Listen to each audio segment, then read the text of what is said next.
एक बार गर्मी के दिन भयंकर दोपहरी जून का महीना, एक व्यक्ति कस्बा नुमा किसी शहर से निकला, सबके दरवाजे बंद,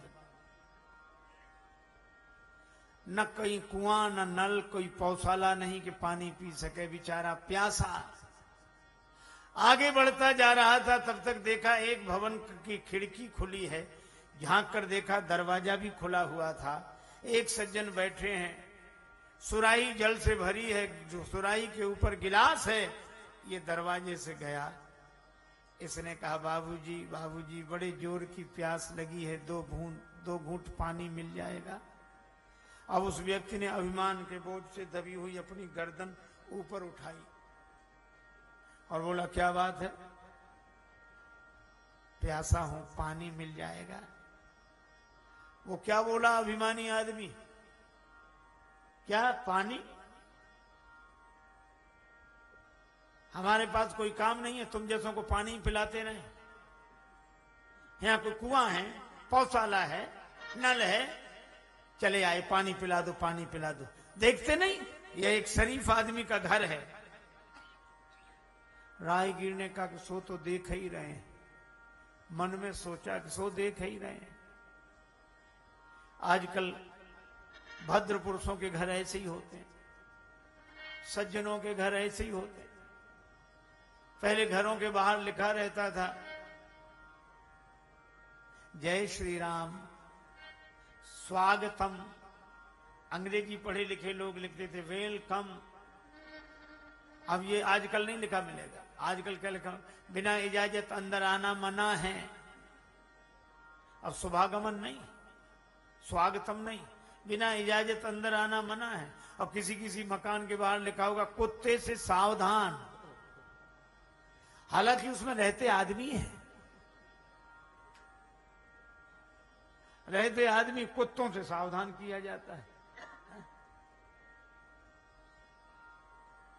देखो मैंने एक आदमी से कहा कि तुम कुत्ते क्यों पालते हो, तो बोला जमाना बड़ा खराब है,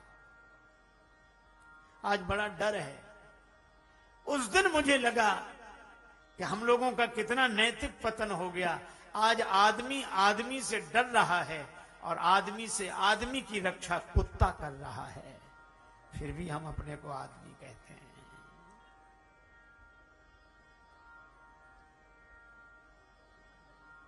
तो उस राहगीर ने कहा कि प्यासे हैं, आ ही गए तो पानी तो पिला ही दो। वो धनी संपन्न व्यक्ति था तो कहने लगा रुक जा, हमारे आदमियों को आ जाने दो, पानी पिला देंगे। अब उनके आदमी मौके पर एक भी नहीं, आदमी माने नौकर। बड़ी देर तक जब कोई नहीं आया तो राहगीर ने कहा कि बाबूजी अब तो प्यास के मारे प्राण ही निकल रहे हैं, पानी पिलवा दो। तो वो नाराज होकर बोले कह दिया ना किसी आदमी को आ जाने तो पानी पिलवाए देता हूं। राहगीर हाथ जोड़कर बोला बाबूजी थोड़ी देर के लिए अगर तुम ही आदमी बन जाओ तो कुछ हर्ज है।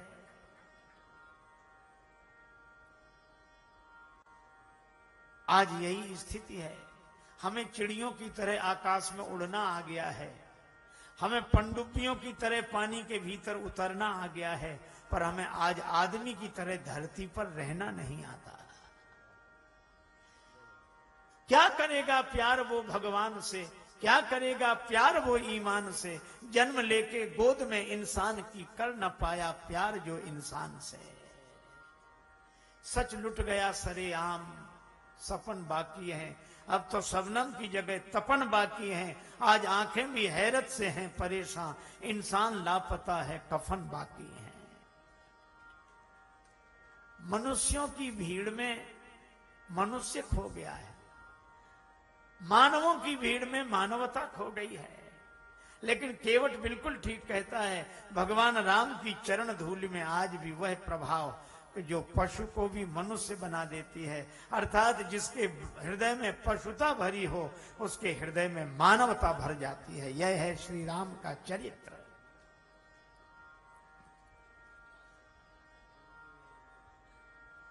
भगवान ने कहा तो तुम्हारी नाव तो लकड़ी की है, केवट बोला महाराज लकड़ी तो और जल्दी बनेगी, पाहन ते बन बाहन, काठ को कोमल है जल खाई रहा है। भगवान ने कहा अच्छा तुम उपाय बताओ। केवट बोला पहले आप बताओ, आपको पार जाना है? हाँ जाना है। अच्छा पार जाना है कि जरूर पार जाना है? अरे नहीं भाई जरूर जाना है, अवश्य जाना है। हाँ तो सुनो, मुझे चरण धोने के लिए कहो। जो प्रभु पार अवश्य गा चाहू, मोहि पद पदुम पखारन कहू। मुझे चरण धोने के लिए कहो। भगवान ने मन में सोचा कि कहें कैसे। अच्छा देखो, किसी श्रद्धेय व्यक्ति के प्रति आपके मन में श्रद्धा हो, आप चरण छू लें। ऐसा कौन व्यक्ति होगा जो अपने चरण फैला के कहे कि चलो छुओ छुओ? ऐसा तो कोई वही कह सकता है जिसका श्रद्धा से कोई संबंध ना हो, शिष्टाचार से कोई संबंध ना हो, जिसका अपने चरण फैला कहे छुओ, सर्व से कोई नाता नहीं जिसका। अब भगवान राम कैसे कह दें कि मेरे चरण धो, जो सकुचित सकृत प्रणाम किए हूं।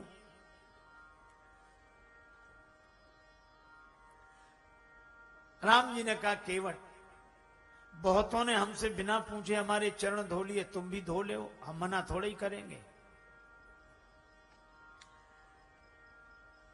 केवट बोला सुनो महाराज, जिन्होंने बिना पूछे आपके चरण धो लिए उन्हें भवसागर से पार जाना होगा, पर यहां मुझे पार नहीं आपको पार जाना है गंगा जी से। तो अगर पार जाना हो तो कहो हे केवट हमारे चरण धोकर हमें पार कर दो। भगवान को मनी मन हंसी आई कि सब कुछ पाए ले रहा है, एहसान रत्ती भर नहीं।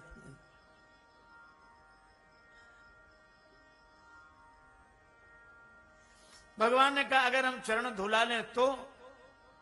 केवट बोला चरण धुला लो तो हम पे कोई एहसान करोगे? हम आपको पार कर देंगे, उतरा ही नहीं लेंगे आपसे। उतराई क्यों नहीं लोगे? केवट बोला मैं देख ही रहा हूं बाबा जी बने घूम रहे हो, जो बात आप बाद में कहोगे तो हम पहले ही किए कह दे रहे हैं, ना नाथ उतराई चाहो, चरण कमल धो ले। तब तक केवट का बेटा बोला ये कितने भी चरण धुला लें तो भी ने नाव में मत बिठाना। कहा क्यों? चरणों से ही तो खतरा है, चरण ही तो इन्होंने शिला को छुला दिए तो मुनि पत्नी बन गई। केवट का बेटा बोला चरण से नहीं हाथों से भी खतरा है, हाथ भी इन्होंने छुलाए थे धनुष को तो 2 टुकड़े हो गए। तो अगर चरण छुलाने से नाव के मुनि पत्नी बनने का डर है तो हाथ छुलाने से धनुष जैसी टूट जाएगी, इसलिए इनको बिठाओ ही मत नाव। लक्ष्मण जी ने सुना तो सोचा केवट है सो है बेटा और गजब।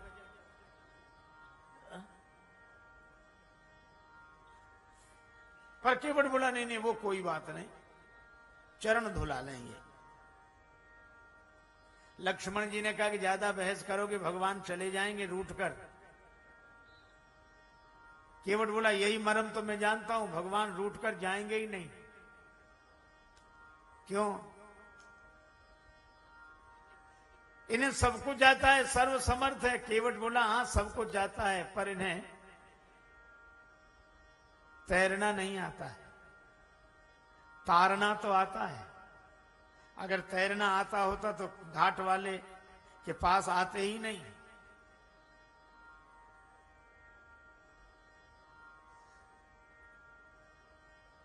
और नाराज होकर इसलिए नहीं जाएंगे, कहा तुम्हारा मरम मैं जाना, मैं इनका मरम जानता हूं। मरम और रकार रामचंद्र है, मकार मातु जानकी। रकार है रामचंद्र और मकार है जानकी माता। जो जानकी माता की कृपा से संपुटित हों ऐसे भगवान कभी मुझसे रूठ कर जा ही नहीं सकते। अच्छा अच्छा चरण धुला लें। हाँ पद कमल धोए चढ़ाई, नाव नाथ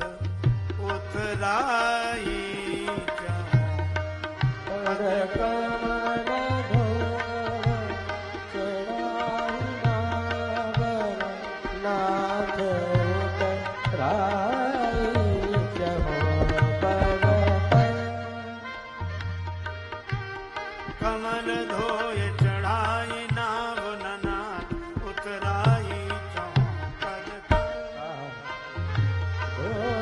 चढ़ाई नाव नाथ उतराई चौपद राम राउरे आन दशरथ सपथ सब साची मोहि राम राम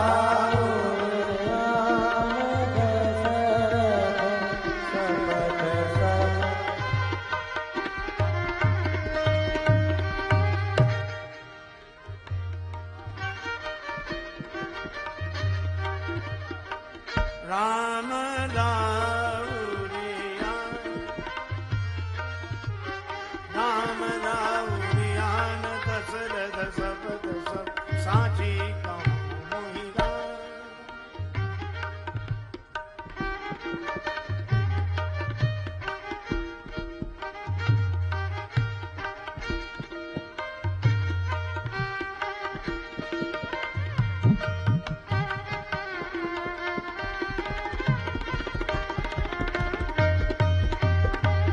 राम रावरी आनंद दशरथ सपथ सब साची कहूँ मोहि राम मोहि राम मोहि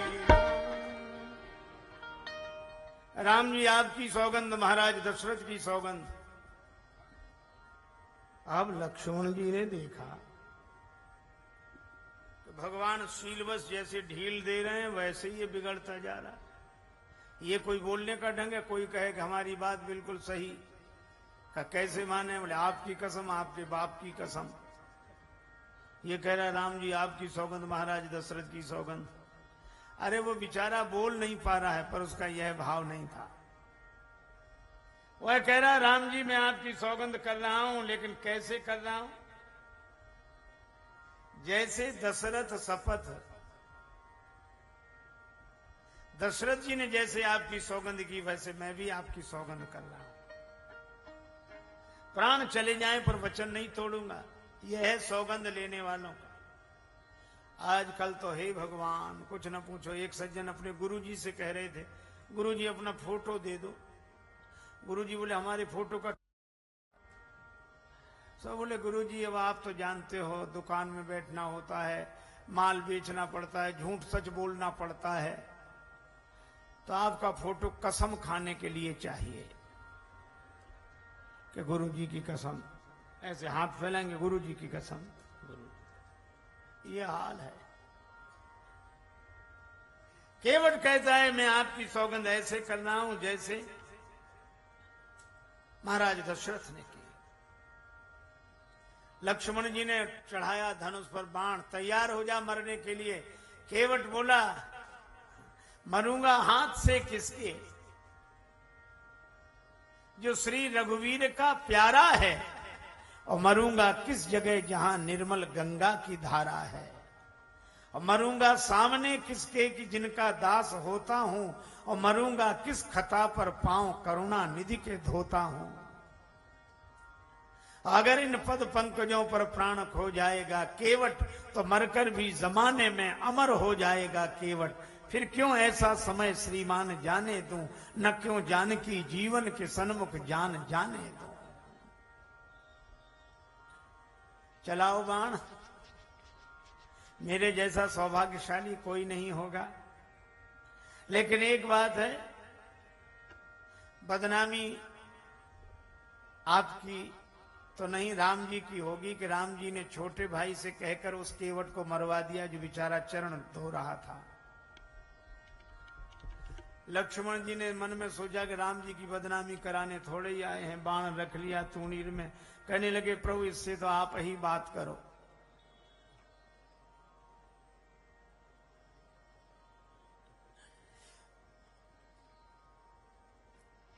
भगवान ने केवट से कहा तुम अपनी बात कहो। केवट बोला जब लगी न पाए पखारी हो, तब लगी न तुलसीदास नाथ कृपालु पार उतारी हो। तीनों को पार नहीं उतारूंगा।